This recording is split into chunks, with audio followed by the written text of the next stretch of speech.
শাকিব খানের চিৎকারের আওয়াজ দিয়েই প্রকাশ পেল তুফান টিজার। আর প্রকাশ পেতেই যেন তুফান ছুটেছে অন্তর্জালে। পূর্বের কথা মোতাবেক এখন থেকে পুরো দেশকে তুফানের হাতে তুলিয়া দেব। যেখানে তুফানের ভয়ঙ্কর রূপের বর্ণনা পাওয়া যায়, এমন শাকিবকে যেন আগে কেউ দেখেনি।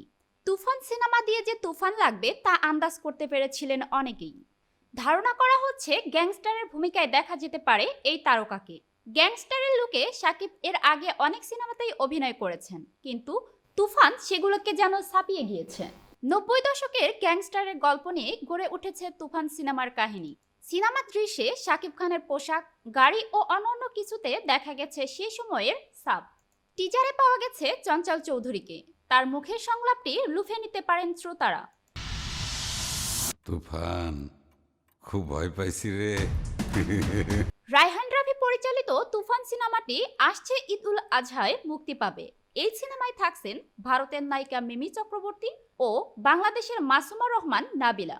তুফান সিনেমার শুটিংটি চলেছে কলকাতায়। এবারের ঈদ উল আজহায় প্রেক্ষাগৃহে তুফান বইতে যাচ্ছে তুফান সিনেমায়। অ্যাকশনকে প্রাধান্য দিয়েই বানানো হয়েছে টিজারটি। টিজার দেখে বোঝা যাচ্ছে নায়ক শাকিব খানের সঙ্গে চঞ্চল চৌধুরী অনেক ভালো অ্যাক্টিং করেছেন ভিলেন হিসেবে। আমরা আলোচনা সমালোচনা বাদ দিয়ে অভিনন্দন জানাই এরকম ছবি উপহার হিসেবে আসার জন্য।